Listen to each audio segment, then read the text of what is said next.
الرجيم بسم الله الرحمن الرحيم الحمد لله رب العالمين والحمد لله الذي هدانا لهذا وما كنا لنهتدي لولا أن هدانا الله ثم الصلاة والسلام على أشرف الأنبياء والمرسلين خاتم النبيين شفيع ذنوبنا وطبيب قلوبنا وعلى أهل بيته الطيبين الطاهرين المعصومين المظلومين الذين أذهب الله عنهم الرجس وطهرهم تطهيرا.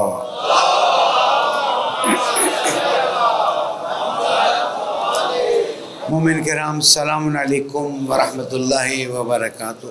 اوصیکم ونفسی بتقوی اللہ ونظم امرکم. پہلے اپنے آپ کو پھر سب کو آپ سب کو درخواست کرتا ہوں، نصیحت کرتا ہوں، تقوی اختیار کیجیے، اللہ تعالیٰ کی پرواہ کیجیے، اللہ تعالیٰ کا احترام کیجیے. یہی کامیابی کا راستہ ہے. پالنے والی عبادتوں کو قبول فرما، عاقبت بخیر فرما، اسلام کو کامیابی عطا فرما. درود پڑھنے محمد وعلی.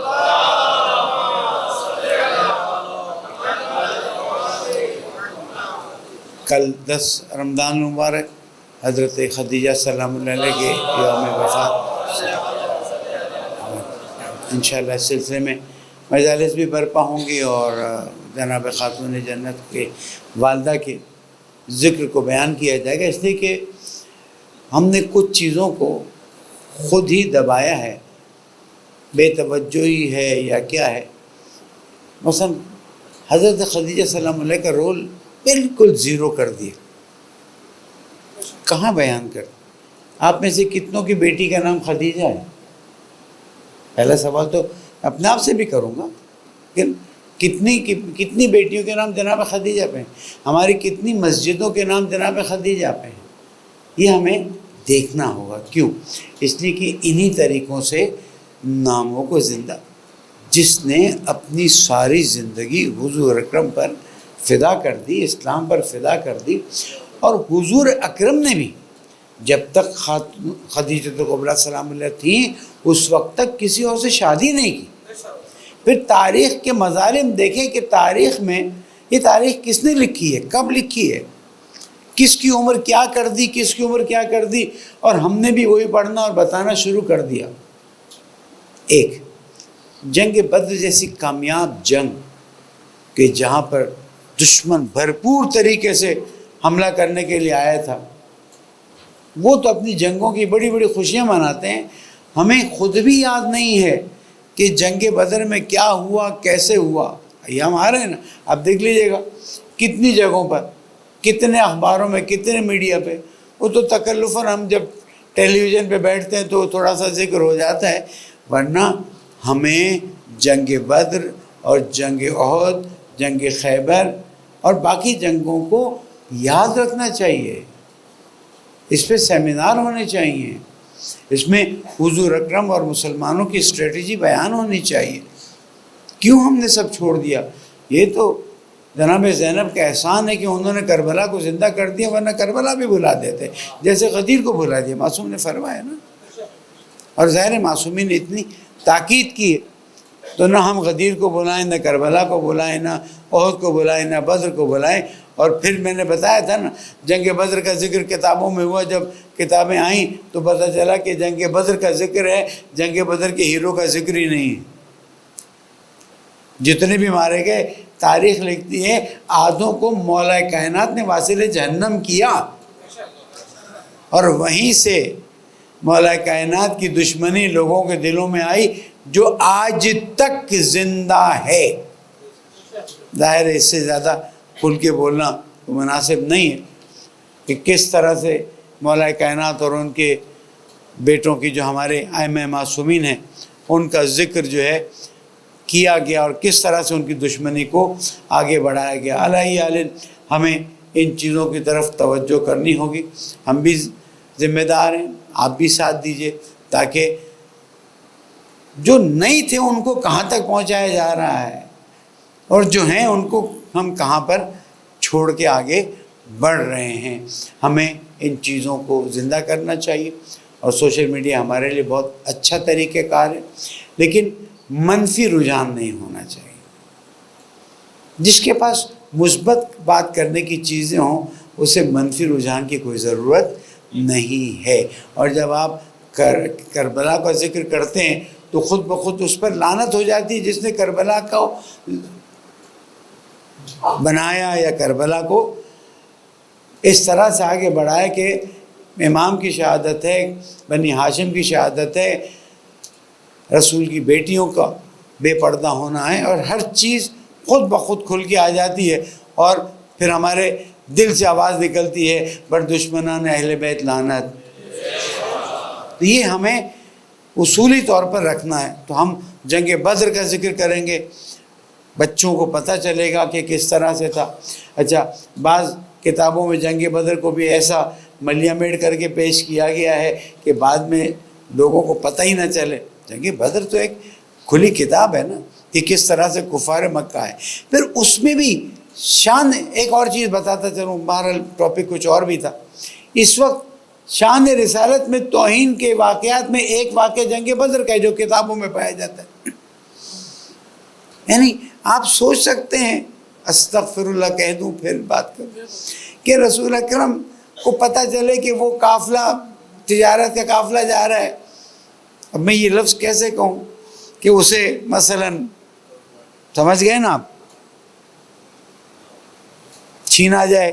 مائک سسٹم ذرا دیکھیں، یہاں کا مائک سسٹم تھوڑا کمزور ہو گیا ہے، اس کو جلدی سے دیکھیں۔ درود پڑھ دیں محمد وآل محمد۔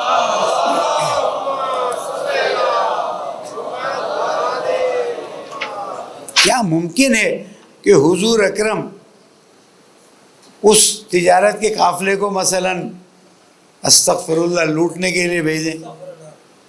یہ تاریخ کس نے لکھی ہے آپ کو پتہ ہے؟ نہیں پتہ تو ہم پھر کبھی آپ کو بتا دیں گے جب ریکارڈنگ تھوڑی سی نہ ہو رہی ہو اور تاریخ کے حقائق کو ہم بیان کرنے میں مشکل محسوس نہ کرتے ہوں۔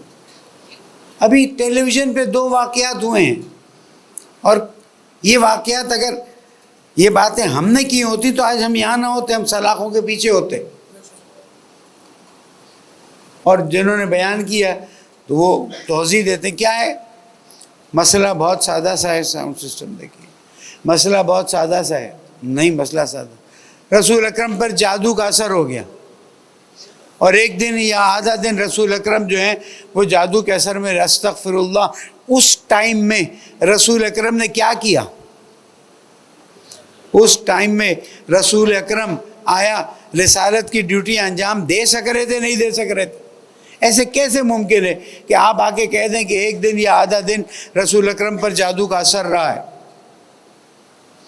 ایک لمحہ بھی اگر رسول اکرم پر جادو کا اثر رہے، رسول اکرم کی رسالت پر سوال آ جائے گا، اور کہتے کہتے کہہ گئے ہاں وہ رسول اکرم کی نماز بھی قضا ہوئی تھی۔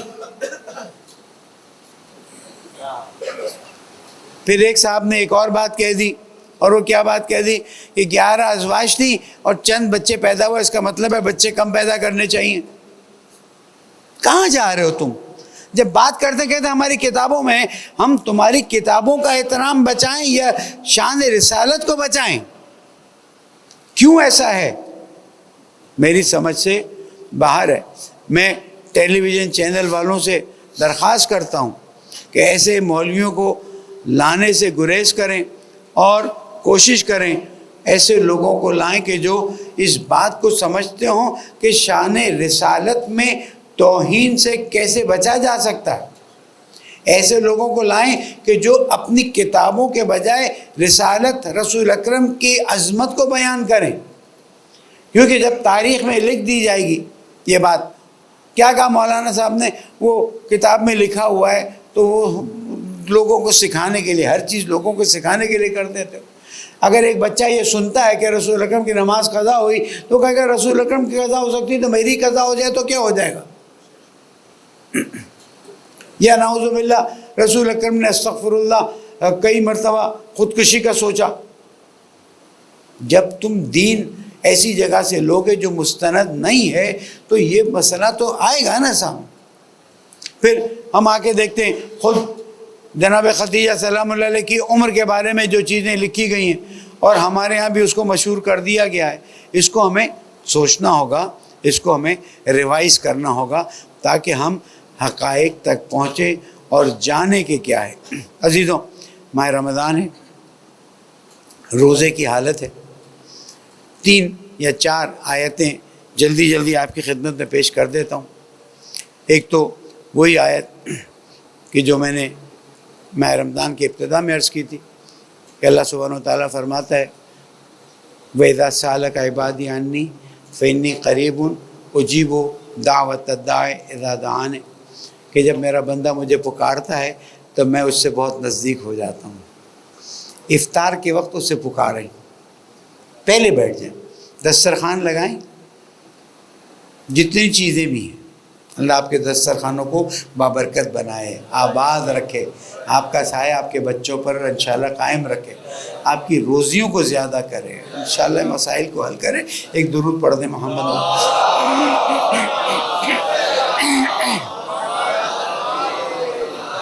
تو افطار کے وقت بچے ہیں، پوتے ہیں، نواسے ہیں، جو بھی ہیں، ان کو بیٹھ کے کہیں کہ کتنی نعمتیں گنو، اور ہر نعمت کی طرف اشارہ کر کے کہیں الحمدللہ.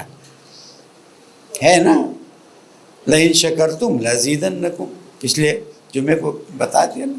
شکر کرو گے تو زیادہ ہوگا، ناشکری کرو گے، ناشکری کیسے؟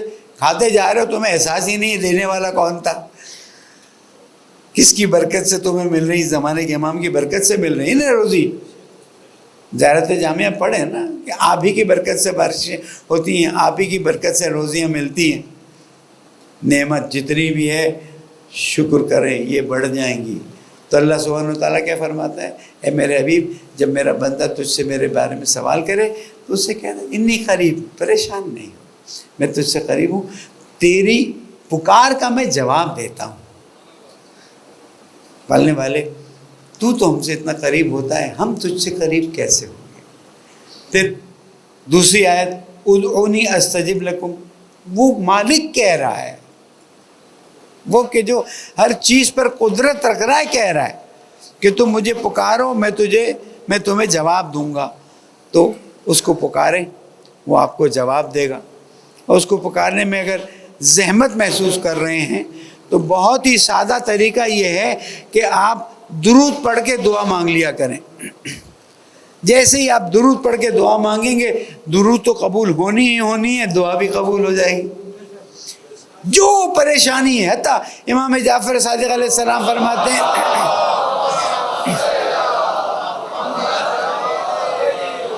کہ دسترخوان پہ بیٹھے ہوئے نمک تمہارے سامنے ہے اور تمہیں نمک چاہیے، ہاتھ بڑھانے سے پہلے کو یا اللہ مجھے نمک مل جائے.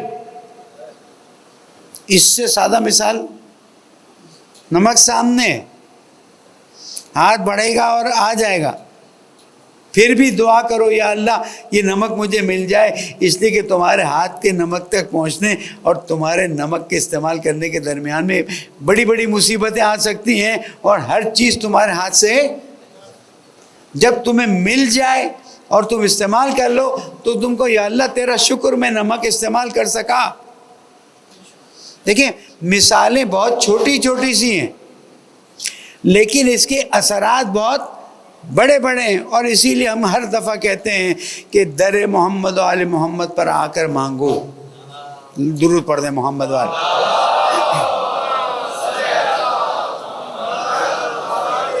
ان کو وسیلہ بناؤ. اور تیسری چیز جو آج پھر پہلا خطبہ ختم، توبہ اور استغفار. توبہ اور استغفار، توبہ اور استغفار. جب مومن توبہ کرتا ہے، جب مومن معافی مانگتا ہے، جب مومن دل سے احساس کرتا ہے کہ میں نے اللہ کی نافرمانی کی، تو اللہ سبحانہ و تعالیٰ فرشتوں سے کہتے، تم کہتے تھے نا یہ فساد پھیلاتا ہے، دیکھو یہ فساد نہیں پھیلا رہا ہے. اور پھر جو میں نے چھوٹا سا فارمولا آپ کی خدمت میں سالوں میں دیا ہے، اور فارمولا کیا ہے؟ وہ فارمولا یہ ہے کہ رات کی تاریکی میں اکیلے، کیونکہ ایک عمل ایسا کریں کہ جس کا آپ کو یقین ہو کہ صرف اللہ کی خاطر ہے. ماہ رمضان، لوگوں، خطبہ یاد ہے نا، لوگوں تمہاری پیٹھ گناہوں سے بھاری ہو چکی ہے. 67 ایئرز، سمجھے 14 سال میں میرے پر عبادتیں واجب ہوئیں، کتنی ایج نکل گئی. ہر روز کا ایک گناہ، 360 دن اسلامی اور 365 دن انگلش. کیلکولیٹ کیجئے گا، دماغ پھٹ جائے گا۔ لوگوں تمہاری پیٹھیں گناہوں سے بھاری ہو چکی ہیں، تم زیادہ لمبے سجدے کرو ماہ رمضان میں، ضروری نہیں روزے کی حالت میں ہو، ماہ رمضان پورا ہی روزے کا، دن رات سب روزے کی حالت ہے، کچھ وقت آپ کھا بھی سکتے ہیں، کچھ وقت کھا بھی نہیں سکتے ہیں، اس وقت آپ سجدے میں جائیے۔ خدا شاہد ہے، یہ عمل کر کے دیکھ لیجئے، آپ اللہ سے اتنے نزدیک ہو جائیں گے جس کا آپ تصور نہیں کر سکتے۔ لیکن مومن پتہ نہیں کیوں سمجھتا ہے میری تو کوئی حیثیت نہیں، جتنی آپ کی حیثیت ہے اتنی کسی کی حیثیت نہیں ہے۔ ائمہ اور انبیاء کو ہٹا کے بات کر رہا ہوں، آپ ہی ہیں جس کو اللہ پسند کرتا ہے، آپ ہی ہے جس کی سنتا ہے۔ اور پھر ایک جملہ، اذکرونی اذکرکم، آیت تو قرآن ہی ہے، میں موبائل نہیں نکالتا، ٹائم نہیں۔ اذکرونی اذکرکم، مجھے یاد کرو میں تمہیں یاد کروں گا، واشکروا لی، اور میرا شکریہ ادا کرتے رہو۔ کیوں؟ اس لیے کہ جتنا میں تمہیں دے رہا ہوں اگر وہ میں روک لوں تو پھر کوئی تم کو دے نہیں سکتا ہے کوئی؟ اگر اللہ تعالیٰ روک لے تو ہمیں دے سکے نہیں۔ تو آج اس بات کا عہد کیجئے کہ رات کو کسی وقت مشکل محسوس ہوگا، شیطان آئے گا بہکائے گا، بس میں نے استغفار کر لی، بس میں نے توبہ کر لی، نہیں، روز رات اکیلے کہیں بھی چپ کے، گھر میں سے کسی کو پتہ نہ چلے، سجدے میں چلے جائیے، ایک درود اور ایک جملہ پڑھنے والے، تیرا گناہ گار بندہ آ گیا ہے، پڑھنے والے، اب میں تجھ سے محمد وعلی محمد کا واسطہ دے کر سوال کرتا ہوں، مجھے معاف کر دے۔ اور آپ دیکھیے گا آپ کا دل نورانی ہوگا، آپ کو اللہ سے محبت، جب اس کے سامنے جا رہے ہیں، ابھی مہمان ہیں نا، حضور اکرم نے فرمایا تھا نا کہ لوگوں تمہیں اللہ کی دعوت میں بلایا گیا ہے، تمہارا سانس تسبیح ہے، تمہارا سونا عبادت ہے، تو جب سجدے میں جاؤ گے نا تو اللہ سبحانہ وتعالیٰ تمہیں خود روحانیت عطا کرے گا، معرفت عطا کرے گا، لیکن سجدے میں جانا تو پڑے گا۔ پھر شب قدر آ رہی ہے، اس کے لیے ابھی سے تیاری کیجئے، گناہ ہے استغفار کیجئے، کسی کا حق لیا ہوا ہے اس کو ادا کیجئے، اور اللہ سے دعا کیجئے کہ اس شب قدر میں آپ محروم نہ ہوں۔ پالنے والے ہمیں شب قدر کی توفیقات عطا فرما، پالنے والے ہمارے یہ ٹوٹے پھوٹے روزے، ہماری یہ ٹوٹی پھوٹی نمازوں کو قبول فرما دے، گناہ گار ہیں، خطا کار ہیں، تجھے جناب زہرا کا واسطہ دیتے، جناب خدیجہ کا واسطہ دیتے، ہمیں معاف فرما دے، ہماری کوتاہیوں سے درگزر فرما دے، میرے پیارے ملک پاکستان کے دشمنوں کو نابود فرما دے، رہبر معظم انقلاب اسلامی کی حفاظت فرما دے، شیطانی طاقتوں کو نابود فرما دے۔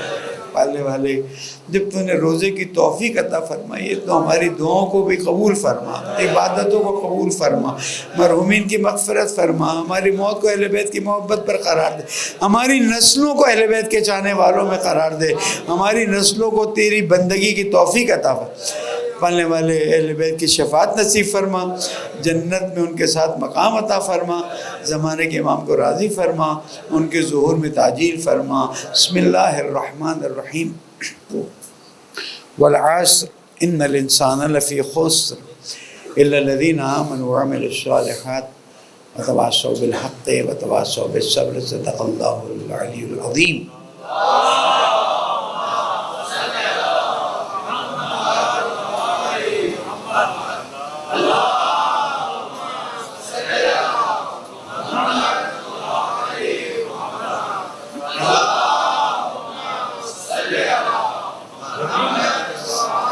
تقوی اختیار کیجئے، یہی کامیابی کا راستہ ہے، اور شکر کیجئے کہ آپ اس در پہ بیٹھے ہیں جس در سے عطا ہی عطا ملتی ہے۔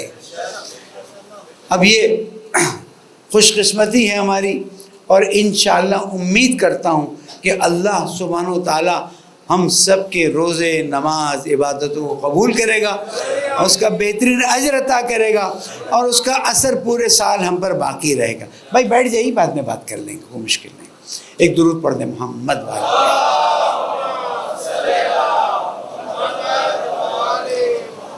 صورتحال پاکستان کی آپ کے سامنے ہے، ٹیررزم کس طرح سے پھیل رہا ہے. تمام مسجدوں اور امام بارگاہوں کو یہ بات سوچ لینی چاہیے کہ اپنے ہی جوانوں کے ذریعے سیکیورٹی ان کی ٹریننگ کروائیں اور سیکیورٹی کے انتظامات کروائیں. ہم اس بات کو دیکھ رہے ہیں کہ مسلسل پاکستان پر ٹیررزم کے بادل چھائے ہوئے ہیں، اور اس میں فرق نہیں ہے کون سے مکتب کا ہے کون سا نہیں ہے، صرف فوجی افسر ہے یا عام مسلمان پاکستانی موجود ہے. اور کل رات سے جو چیز شروع ہوئی ہے، میں تعجب کرتا ہوں کہ اگر ہم مسلمان ہیں تو یہ بات کیوں سمجھ نہیں آتی کہ هل جزاء الاحسان الا الاحسان. کیا ہم نے پڑوسی ملک کے لوگوں کو سالوں سال یہاں پر جگہ نہیں دی، اپنا مسلمان بھائی نہیں بنایا، بالکل مہاجرین اور انصار جیسا سلوک نہیں کیا؟ پھر آج وہ مودی اور ٹرمپ کی گود میں بیٹھنے کے لیے کیوں تیار ہے؟ کیوں ان کی طرف سے یہ بیان جاری نہیں ہو رہا ہے کہ ہم ٹرمپ اور مودی کی اس تعاون کو ریجیکٹ کرتے ہیں؟ اگر تم ریجیکٹ نہیں کرتے اس کا مطلب ہے تم اس کا ساتھ دینے کے لیے تیار ہو، یا اس سے مدد دینے کے لیے تیار ہو جنہوں نے لاکھوں مسلمانوں کو فلسطین میں، لبنان میں اور دوسری جگہوں پر شہید کیا ہے، اور اس کے بعد آج تم کلمہ بھی پڑھتے ہو اور ان کا ساتھ لینے کے لیے تیار ہو. آج ہم تم سے سوال کر رہے ہیں، اگر ان سے تم مدد لو گے اس کا مطلب ہے کہ تم ان کے جو خون ہیں اس میں تمہارا ہاتھ بھی رنگین ہوگا، اور اس کا جواب تمہیں قیامت میں دینا ہوگا. میں اپنے پیارے ملک کے خلاف اٹھنے والے تمام اقدامات کو، ملک کے خلاف اٹھنے والے تمام اقدام کو پوری طرح سے کنڈیم کرتا ہوں. اور یہ ہمارے پاک فوج، ہمارے سیکیورٹی کے لوگوں کو کبھی اغوا کیا جا رہا ہے، کبھی شہید کیا جا رہا ہے، ہم اس کو کنڈیم کرتے ہیں. ہماری ہو سکتا ہے ناراضگی ہو، وہ ہماری اپنی جگہ پر ہے، لیکن اس کا مطلب ہے کہ اگر پاکستان پر وقت ہے تو ہم کہیں نہیں ہم تو ناراض ہیں، ہم ساتھ نہیں دیں گے. نہیں، ہم ناراض بھی ہیں اور ہم ساتھ بھی دیں گے، اس لیے کہ بات اب میرے ملک کی ہے، میرے وطن کی ہے. اللہ تعالیٰ میرے وطن کی حفاظت فرمائے. بلندتر صلوات.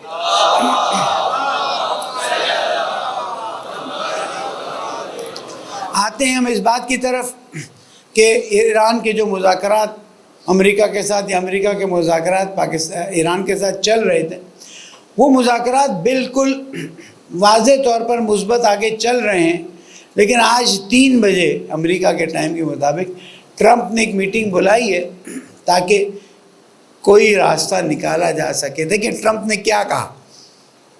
ٹرمپ نے اپنے ساتھی کو بلا کر، نام ہم چھوڑے، کہا یہ اتنی فوجیں ایران کے خلاف میں نے کھڑی کر دی ہیں، سب کچھ ہو گیا ہے، یہ ڈر کیوں نہیں رہا ہے؟ یہ ڈر کیوں نہیں رہا ہے؟ اس کو نہیں پتہ ہے رہبر معظم اللہ پر بھروسہ کرتے ہیں. ایرانی قوم اللہ پر بھروسہ کرتی ہے، اور اللہ تعالیٰ فرماتا ہے وَمَن يَتَوَكَّلْ عَلَى اللَّهِ فَهُوَ حَسْبُهُ. جو اللہ پر بھروسہ کرے گا تو اللہ اس کے لیے کافی ہے. ہمیں ایرانی وزیر خارجہ کے جواب میں مزہ نہیں آیا جب اس نے لکھا کہ مجھ سے پوچھو کہ میں کیوں، بھئی جو بات ہمیں نہیں پسند آئی ہم تو بولیں گے نا. ابھی اس سے کوئی ناراض ہوتا ہے تو ناراض ہو. یہ کیوں کہا کہ ہم اس لیے نہیں ڈرتے کہ ہم ایرانی ہیں؟ نہیں، تمہیں کہنا چاہیے تھا کہ ہمیں اللہ پر بھروسہ ہے. تم کہو کہ ہمارے ہاں یہودی بھی ہیں، کرسچن بھی، کتنے پرسنٹ ہیں؟ بہرحال اللہ تعالیٰ میرے رہبر کو، اللہ تعالیٰ نظام اسلامی کو، اللہ تعالیٰ قائد محترم کی حفاظت فرمائے اور میرے پاکستان کی حفاظت فرمائے. بلندتر صلوات. تو ایک تو ٹرمپ نے یہ سوال کر کے اپنی حقیقت کو کھول دیا، اندر سے ڈرا ہوا ہے. لیکن اس کی مشکل کیا ہے؟ اس کی مشکل یہ ہے کہ اگر وہ ابھی چپ بیٹھ جاتا ہے بغیر کچھ کیے تو ذلیل و رسوا ہوتا ہے، اور اگر وہ کرتا ہے اور اس کے نتیجے میں نظام اسلامی کھل کے جواب دیتا ہے تو اس کی رسوائی ہے. تو دونوں طرف سے پھنسا ہوا ہے. ایران نے بھی عقل مندی کا ثبوت دیا ہے کہ انہوں نے کہا ٹھیک ہے، اگر تم سمجھتے ہو ہمارے نیوکلیئر مسائل تم کو نہیں ٹھیک لگ رہے تو ہم تو ویسے بھی بم نہیں بنا رہے. تو ہم دیکھیں، وہ سفیر محترم نے جو بات کہی تھی بہت اچھی کہی تھی کہ نیوکلیئر بم جو ہے وہ ایک لائبلٹی ہے، ایک ذمہ داری ہے. علیکم السلام. ہم نے ایسا ایسا سسٹم ڈیولپ کر لیا ہے کہ لوگ اسے سوچ بھی نہیں سکتے ہیں. تو انشاءاللہ اگر انشاءاللہ تو یہ نہیں ہوگی وار اور معاملات اچھی طرح سے طے ہو جائیں گے. لیکن اگر ہوئی تو انشاءاللہ دنیا دیکھے گی کہ علی کے غلام کس طرح سے لڑتے ہیں. خیبر کی یاد کو زندہ کر کے بتائیں گے کہ تم سمجھتے تھے کہ ہم کمزور ہیں، لیکن ہمیں زمانے کے امام نے تائید کر کے بتا دیا ہے کہ کس طرح سے لڑنا ہے. باقی اللہ تعالیٰ کو جو منظور، تمام نظام کفر، خاص کر مودی ہو، نیتنیاہو ہو، ٹرمپ ہو، اور جو بھی کا ساتھ دینے والے ہیں، ان کی نابودی کے لیے بلند تر صلوات.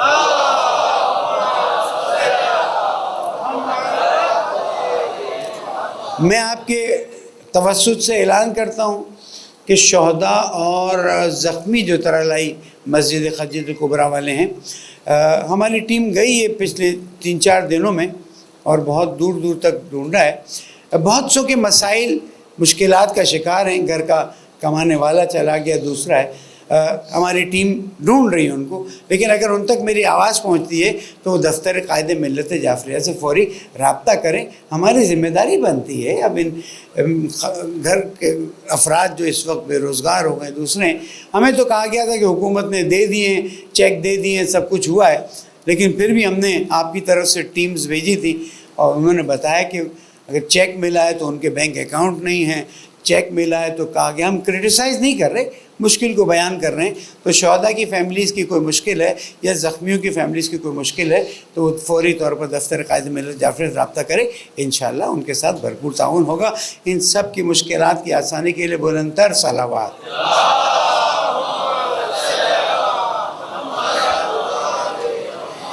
دو نکات اور گفتگو ختم. ایک نقطہ یہ ہے کہ دیکھیں، کراچی میں سلجہ بازار میں ایک اور بلڈنگ میں آگ لگی. اس کی وجہ جو میں نے چیک کی، کیونکہ مجھے آپ تک بات پہنچانی ہوتی ہے، اگر اس میں میری کوئی غلطی ہو تو آپ بعد میں میری اصلاح کر دیجیے گا. لوگوں نے نا معذرت، لوگوں نے پریشر پمپس لگائے ہوئے ہیں. گیس نہیں آتی نا، تو پریشر پمپ لگائیں تاکہ گیس کو کھینچے. قانوناً غلط ہے، شرعاً بھی غلط ہے. اب وہ کیوں ہے آ کے پوچھ لیجیے گا. اب ہوا کیا ہے کہ سحری کے وقت بالکل گیس کم آ رہی تھی، انہوں نے 1-2 کے بجائے 3 پہ رکھ دیا ہے. جب سحری کے وقت صحیح گیس آئی تو وہ پمپ جو تھا، کوالٹی نہیں تھی اس کی، وہ پھٹ گیا اور پورے گھر کو آگ لگ گئی. میری اطلاع کے مطابق 18 یا 20 لوگ اس میں جان کی بازی ہار گئے ہیں. مت کیجیے، سلنڈر رکھ لیجئے، چھوٹا چولہا رکھ لیجئے، لیکن یہ جو پمپ آپ لگاتے ہیں اور بھی جگہوں پہ یہ واقعات ہو رہے ہیں، مت کیجیے. جان کا خطرہ ہے، اور اگر آپ نے کیا ہے اور ہوا تو خودکشی حساب ہوگی، اور مومن جو ہے خودکشی نہیں کرتا ہے. کچھ سوچئے. اگر حکومت آپ کا درد نہیں سمجھ سکتی ہے، جیسے کہ سمجھتی نہیں ہے، میں جانتا ہوں حکومتیں کتنی کیئرلیس ایٹیٹیوڈ کے ساتھ کام کر رہی ہیں، لیکن اس کے باوجود میں آپ کو بتاؤں، ابھی کل ڈان اخبار نے لکھا تھا کہ مثلا بجلی کا جو ہے نقصان 1 ٹریلین روپے سے زیادہ ہو گیا ہے. پتہ نہیں مہینے کا ہے کس کا ہے. اسی کے مقابلے میں آپ ہی کے ڈی ایچ اے میں بعض گراؤنڈز میں لے جاؤں تو آپ دیکھیں گے اتنی بڑی بڑی لائٹیں کھلی ہوئی ہیں. ابھی 3 رات پہلے میں کہیں کسی کے گھر گیا ہوا تھا ایک پروگرام میں، باہر نکلا تو بڑی بڑی لائٹیں کھلی ہیں. کہنے لگے مولانا بس لوگوں کو یہاں میچ کھیلنا ہوتا ہے تو کھلی رکھتے ہیں. میں نے کہا پوری رات؟ کہاں پوری رات؟ یہاں لوگ پیسے پائی کے لیے ترس رہے ہیں، اور اسٹریٹ لائٹس کھلی ہوتی ہیں، اسٹیڈیم کے لائٹس رات کو بھری کھلی رہتی ہیں. یہ چیزیں صحیح نہیں ہیں. لوگ پائی کے لیے ترس رہے ہیں. لوگ اس وقت مشکلات کا شکار ہیں اور اس کی وجہ سے گناہ کی طرف مائل ہو رہے ہیں، چاہے وہ ڈکیتی ہو، چاہے وہ چوری ہو، چاہے خدا نخواستہ خواتین. دوسری طرف میں بھی ذمہ دار ہوں، آپ بھی ذمہ دار ہیں، حکومت بھی ذمہ دار ہے. جو کسی کا کوئی مسئلہ حل کر سکتا ہو اور نہ کرے وہ ذمہ دار ہے. اور پھر آپ تو اہل بیت کے چاہنے والے ہیں، آپ تو امام زمانہ کے وکیل ہیں. آپ نہیں خیال رکھیں گے تو کون خیال رکھے گا؟ الحمدللہ مسجد بقیت اللہ میں پچھلے 18-20 سال سے آپ کی یہ ٹیم کام کر رہی ہے.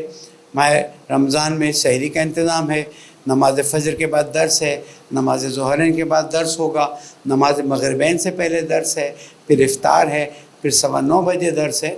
جتنا ہو سکے آپ لوگ شریک بھی ہوئیے اور جتنا ہو سکے تعاون کیجیے اور دوسری جگہوں پہ تعاون کیجیے۔ اور پھر میں کہہ دوں، یہ فرق نہیں کرتا آپ 1 روپیہ دیتے ہیں یا 1 لاکھ روپیہ دیتے ہیں، فرق یہ کرتا ہے کہ آپ اللہ کی خاطر دے رہے یا نہیں دے رہے ہیں۔ اس لیے اس میں کسی کے پاس روزی نہیں ہے، میرے مولا کے پاس ہے، اب میرے مولا روزی کی مشکلات ہے، مولا نے کہا صدقہ دو، پھر آئے کہا صدقہ دو، اب پھر آئے صدقہ دو، تیسری بار صدقہ دیا تو کام۔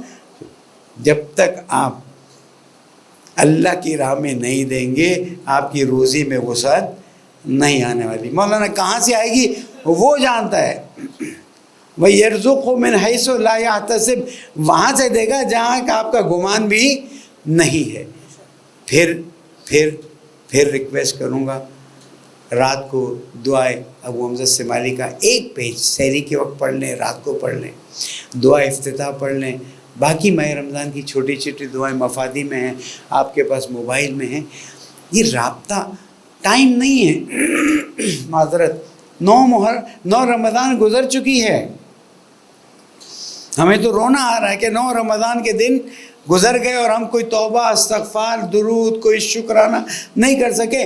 اب ہمارے پاس ٹائم ہے، خدا را ہمیں آپ کے استغفار کی ضرورت ہے، ہمیں آپ کے شکر کی ضرورت ہے، ہمیں آپ کے ذکر کی ضرورت ہے۔ کیوں؟ اس لیے کہ جب معاشرے میں آپ لوگ خود اللہ سے رابطہ مضبوط کر لیتے ہیں تو مسائل کم ہو جاتے ہیں، جب مسائل کم ہو جاتے ہیں تو ہماری ذمہ داری بھی کم ہو جاتی ہے۔ یہ امامہ آبا قبا اس لیے تو نہیں پہنا کہ آپ لوگ جھک جھک کے سلام کریں، یہ ایک ڈیوٹی لاتا ہے۔ اگر آپ اپنے مسائل کو اللہ سے، اہل بیت کے واسطے سے حل کر لیں گے تو کم از کم یہ 1500 2000 مجھے نہیں معلوم کتنے لوگ پکے تلہ میں اور دوسری جگہوں پر آ رہے، لیکن ایک سسٹم اگر بہتر ہو جائے گا تو دوسرے سسٹم کی طرف توجہ کرنی پڑے گی۔ ابھی سیلاب زدگان کے مسائل ہیں، 2022 کے سیلاب زدگان کے مسائل ہیں، آپ کی سوچ کہاں تک مسائل ہیں۔ بہرحال ہماری کوشش یہ ہو کہ ہم اپنے مسائل توبہ، استغفار، ذکر، درود اور شکر کے ذریعے حل کر لیں تاکہ باقیوں کے مسائل حل کرنے میں ہمیں آسانی ہو۔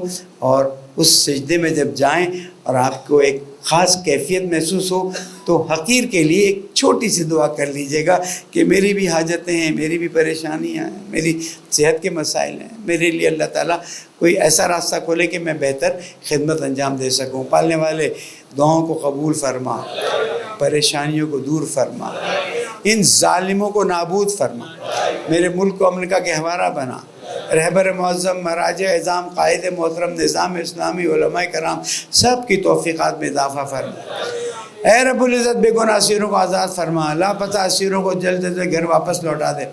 ہمارے ملک اور قوم و ملت کی حفاظت کرنے والے تمام لوگوں کی حفاظت فرما دے۔ کابل کے ذمہ داروں کو عقل کے ناخن لینے کی توفیق عطا فرما، دشمنان اسلام کو نابود فرما، اہل بیت کی محبت پر موت عطا فرما، مرحومین شہداء کے درجات کو بلند فرما دے، پریشان حالوں کی پریشانیوں کو دور فرما دے، بے روزگاروں کو حلال وافر روزی عطا فرما دے، بیٹیوں کے رشتے نہیں آئے رشتے پہنچا دے، جن کی بیٹیاں مشکلات میں ان کی مشکلات کو آسان فرما دے، بے اولادوں کو اولاد عطا فرما دے، بے روزگاروں کو روزگار عطا فرما دے۔ پالنے والے تو دیکھ رہا ہے روزے کی حالت میں سر جھکا کے ہاتھ اٹھا کے تیری بارگاہ میں بھیک مانگنے آئے، تجھے محمد و آل محمد کا واسطہ ہمیں بہترین بھیک عطا فرما دے، ہم سے راضی ہو جا، ہماری موت کو اہل بیت کی محبت پر قرار دے، زمانے کے امام کو راضی فرما دے، ان کے ظہور میں تعجیل فرما دے۔ بسم اللہ الرحمن الرحیم۔ اذا جاء نصر اللہ والفتح ورأيت الناس يدخلون في دين الله أفواجا فسبح بحمد ربك واستغفره إنه كان توابا۔ صدق الله العلي العظيم۔